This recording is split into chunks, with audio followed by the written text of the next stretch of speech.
Test 4. This is the IELTS listening test. You will hear a number of different recordings and you will have to answer questions on what you hear.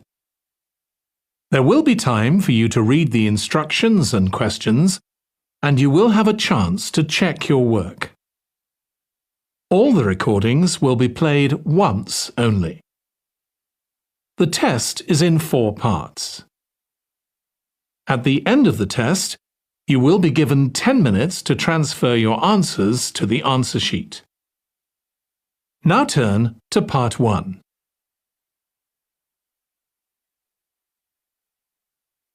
Part 1. You will hear a representative from a train company talking to a woman about her train journey.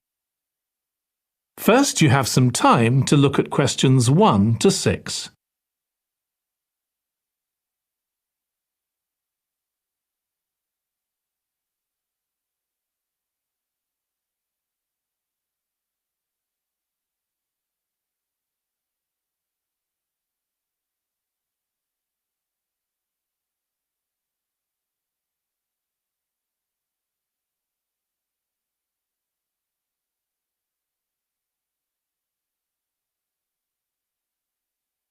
Now listen carefully and answer questions 1 to 6.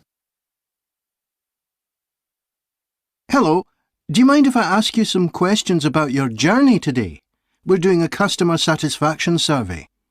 Yes, OK. I've got about 10 minutes before my train home leaves. I'm on a day trip. Great, thank you. So, first of all, could you tell me your name? It's Sophie Bird. Thank you. And would you mind telling me what you do?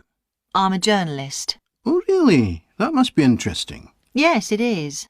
So, was the reason for your visit here today work?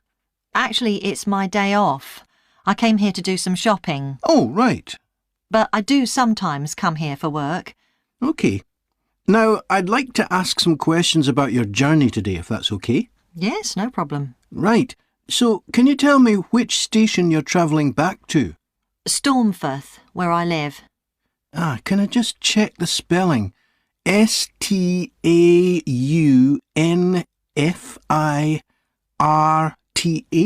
That's right. And you travelled from there this morning? Yes. OK, good. Next, can I ask what kind of ticket you bought? I assume it wasn't a season ticket as you don't travel every day. That's right. No, I just got a normal return ticket. I don't have a rail card, so I didn't get any discount. I keep meaning to get one because it's a lot cheaper. Yes, you'd have saved 20% on your ticket today. So you paid the full price for your ticket? I paid £23.70. OK. Do you think that's good value for money? Not really. I think it's too much for a journey that only takes 45 minutes. Yes, that's one of the main complaints we get. So you didn't buy your ticket in advance? No. I know it's cheaper if you buy a week in advance, but I didn't know I was coming then. I know. You can't always plan ahead. So, did you buy it this morning? No, it was yesterday. Right. And do you usually buy your tickets at the station? Well, I do usually, but the ticket office closes early and I hate using ticket machines. I think ticket offices should be open for longer hours. There's always a queue for the machines and they're often out of order. A lot of customers are saying the same thing. So, to answer your question, I got an e-ticket online. Before you hear the rest of the conversation, you have some time to look at questions 7 to 10.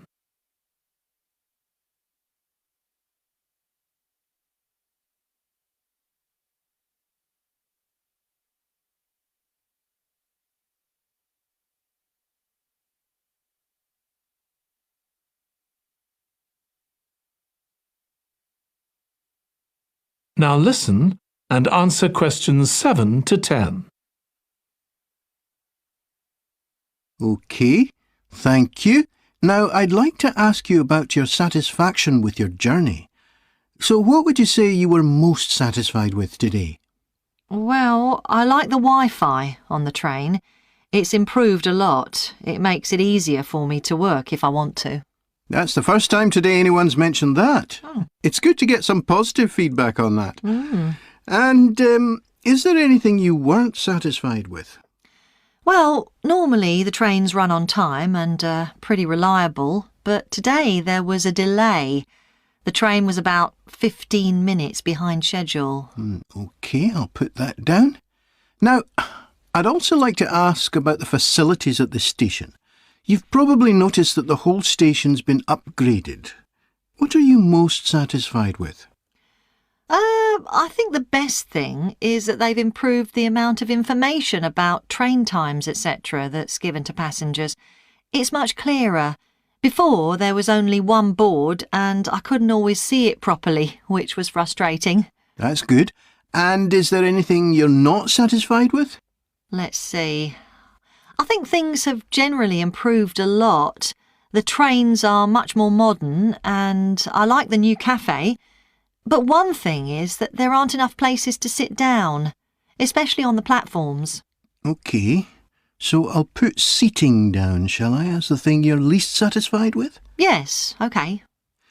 Can I ask your opinion about some of the other facilities? Mm-hmm. We'd like feedback on whether people are satisfied, dissatisfied, or neither satisfied nor dissatisfied. OK. What about the parking at the station? Well, to be honest, I don't really have an opinion, as I never use it. So neither satisfied nor dissatisfied for that, then? Yes, I suppose so. OK, and what about the... That is the end of part 1. You now have 1 minute to check your answers to part 1.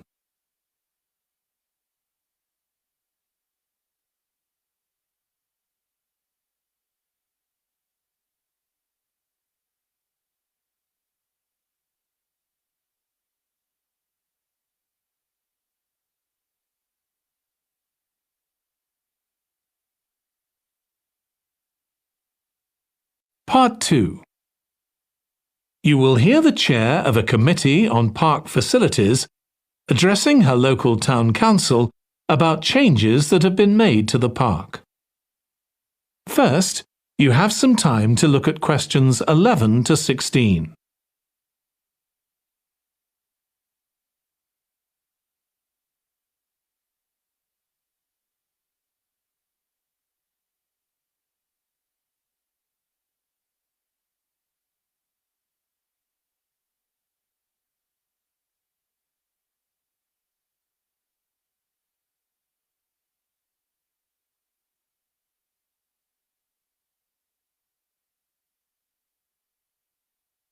Now listen carefully and answer questions 11 to 16. As chair of the Town Council Subcommittee on Park Facilities, I'd like to bring you up to date on some of the changes that have been made recently to the Croft Valley Park. So if you could just take a look at the map I handed out, let's begin with a general overview. So, the basic arrangement of the park hasn't changed. It still has 2 gates, north and south, and a lake in the middle. The cafe continues to serve an assortment of drinks and snacks, and is still in the same place, looking out over the lake and next to the old museum. We're hoping to change the location of the toilets and bring them nearer to the centre of the park, as they're a bit out of the way at present, near the adventure playground, in the corner of your map. The formal gardens have been replanted and should be at their best in a month or 2. They used to be behind the old museum, but we've now used the space near the south gate, between the park boundary and the path that goes past the lake towards the old museum. We have a new outdoor gym for adults and children, which is already proving very popular. It's by the glass houses, just to the right of the path from the south gate. You have to look for it, as it's a bit hidden in the trees.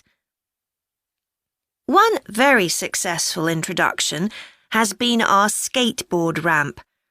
It's in constant use during the evenings and holidays. It's near the old museum, at the end of a little path that leads off from the main path between the lake and the museum. We've also introduced a new area for wildflowers to attract bees and butterflies. It's on a bend in the path that goes round the east side of the lake, just south of the adventure playground. Before you hear the rest of the presentation, you have some time to look at questions 17 to 20.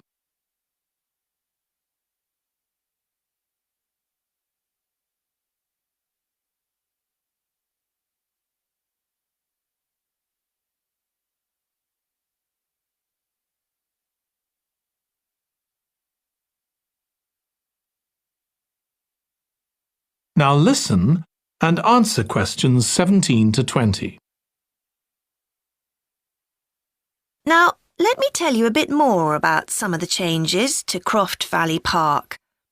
One of our most exciting developments has been the adventure playground.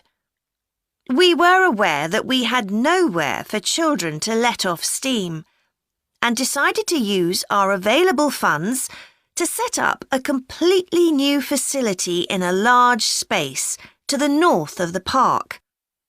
It's open year-round, though it closes early in the winter months, and entrance is completely free. Children can choose whatever activities they want to do, irrespective of their age. But we do ask adults not to leave them on their own there. There are plenty of seats where parents can relax and keep an eye on their children at the same time. Lastly, the glass houses. A huge amount of work has been done on them to repair the damage following the disastrous fire that recently destroyed their western side.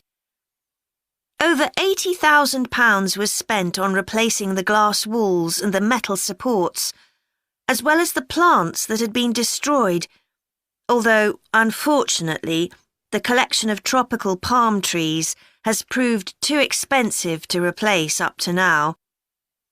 At present, the glass houses are open from 10 a.m. to 3 p.m. Mondays to Thursdays, and it's hoped to extend this to the weekends soon. We're grateful to all those who helped us by contributing their time and money to this achievement. The gardens have really been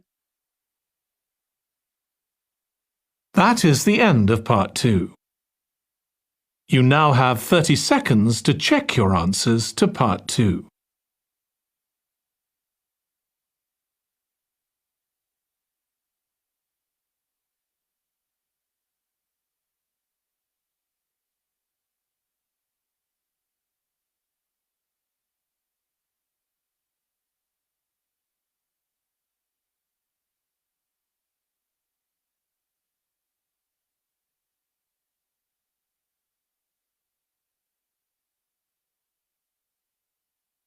Part 3. You will hear 2 students of social history called Annie and Jack discussing their presentation about refrigeration. First, you have some time to look at questions 21 to 24.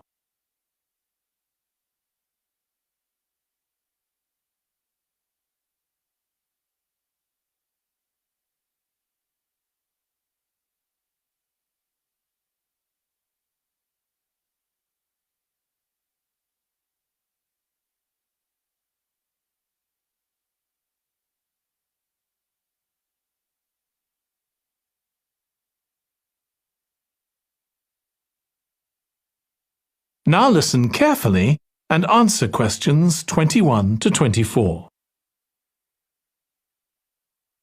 OK, Jack. Before we plan our presentation about refrigeration, let's discuss what we've discovered so far. Fine, Annie, though I have to admit I haven't done much research yet. Nor me. But I found an interesting article about ice houses. I'd seen some 18th and 19th century ones here in the UK, so I knew they were often built in a shady area or underground, close to lakes that might freeze in the winter.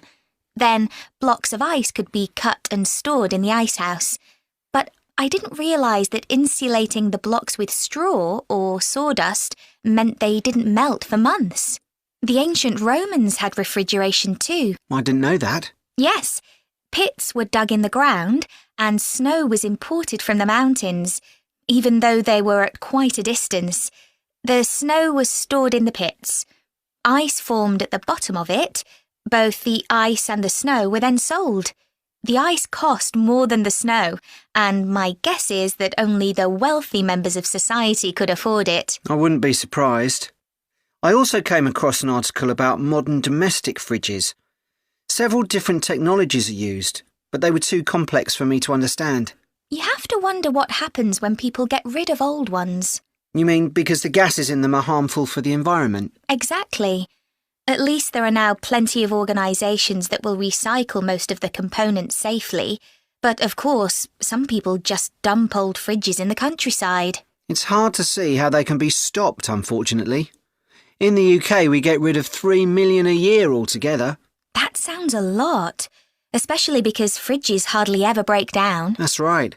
In this country, we keep domestic fridges for 11 years on average, and a lot lasts for 20 or more.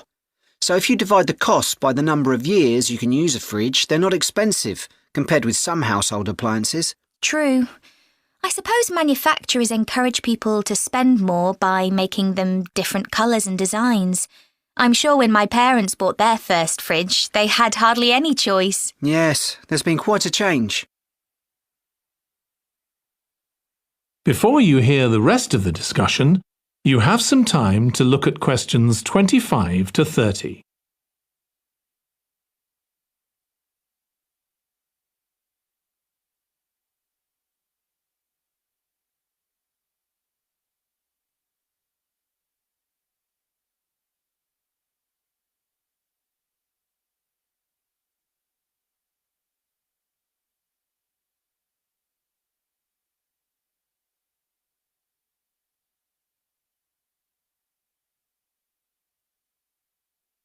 Now listen and answer questions 25 to 30.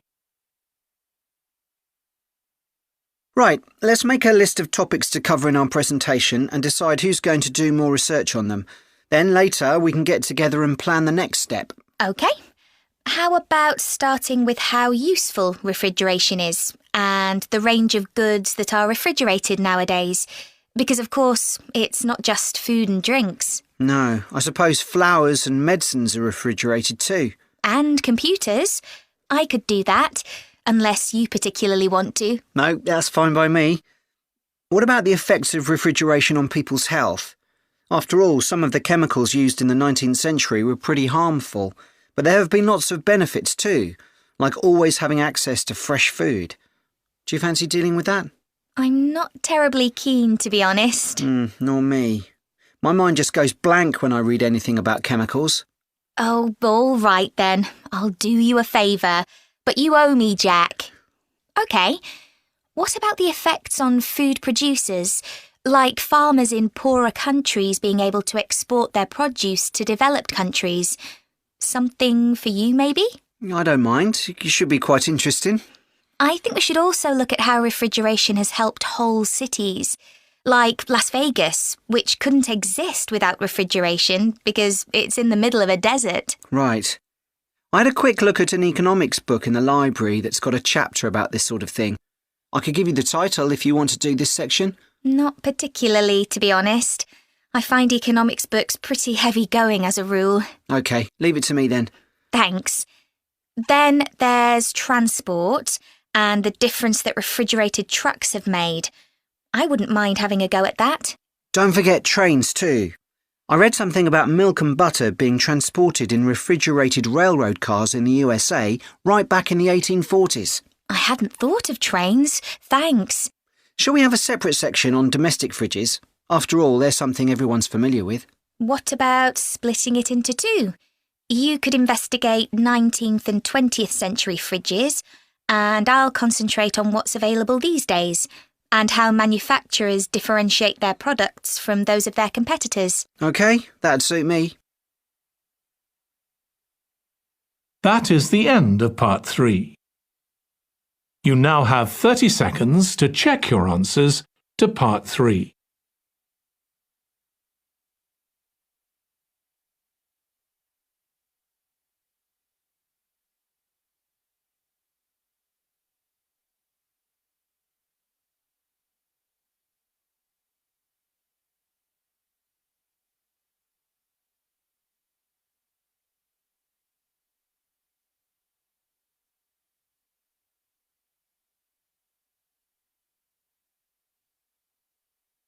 Part 4. You will hear a history student giving part of a presentation about changes in British society in the 19th century. First, you have some time to look at questions 31 to 40.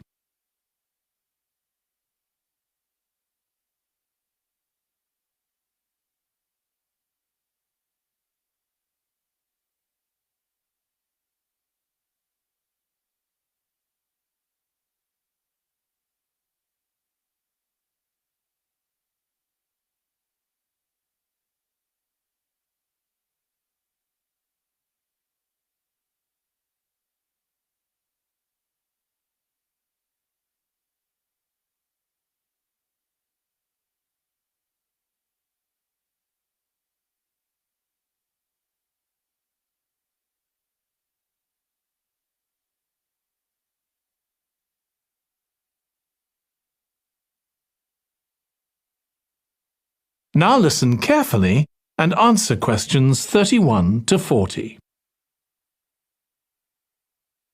Hi everyone. In this session, I'll be presenting my research about the social history of Britain during the Industrial Revolution. I particularly looked at how ordinary lives were affected by changes that happened at that time. This was a time that saw the beginning of a new phenomenon, consumerism, where buying and selling goods became a major part of ordinary people's lives. In fact, it was in the 19th century that the quantity and quality of people's possessions was used as an indication of the wealth of the country. Before this, the vast majority of people had very few possessions, but all that was changed by the Industrial Revolution. This was the era from the mid-18th to the late 19th century, when improvements in how goods were made, as well as in technology, triggered massive social changes that transformed life for just about everybody in several key areas. First, let's look at manufacturing. When it comes to manufacturing, we tend to think of the Industrial Revolution in images of steam engines and coal. And it's true that the Industrial Revolution couldn't have taken place at all if it weren't for these new sources of power. They marked an important shift away from the traditional watermills and windmills that had dominated before this. The most advanced industry for much of the 19th century was textiles. This meant that fashionable fabrics and lace and ribbons were made available to everyone. Before the Industrial Revolution, most people made goods to sell in small workshops, often in their own homes. But enormous new machines were now being created that could produce the goods faster and on a larger scale, and these required a lot more space. So large factories were built, replacing the workshops and forcing workers to travel to work. In fact, large numbers of people migrated from villages into towns as a result.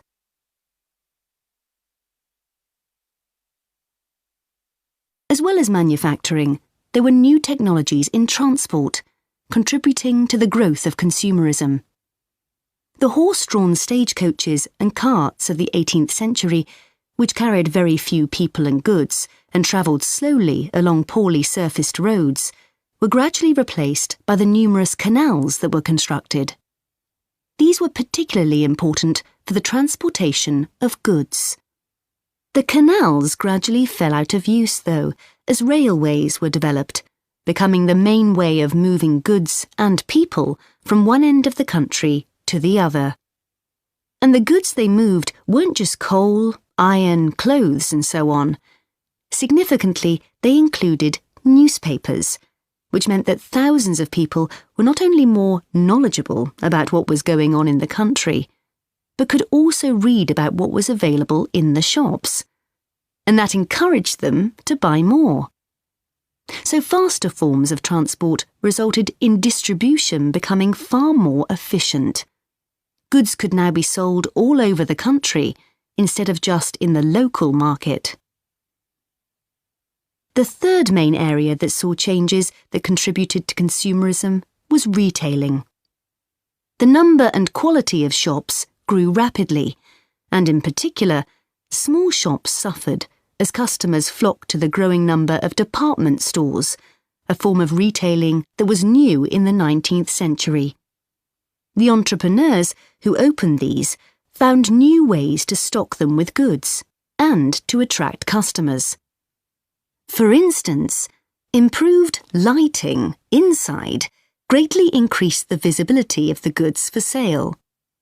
Another development that made goods more visible from outside resulted from the use of plate glass, which made it possible for windows to be much larger than previously. New ways of promoting goods were introduced too. Previously, the focus had been on informing potential customers about the availability of goods. Now, there was an explosion in advertising trying to persuade people to go shopping. Flanders claims that one of the great effects of the Industrial Revolution was that it created choice. All sorts of things that had previously been luxuries, from sugar to cutlery, became conveniences, and before long they turned into necessities. Life without sugar or cutlery was unimaginable, rather like mobile phones these days. That is the end of part 4. You now have 1 minute to check your answers to part 4.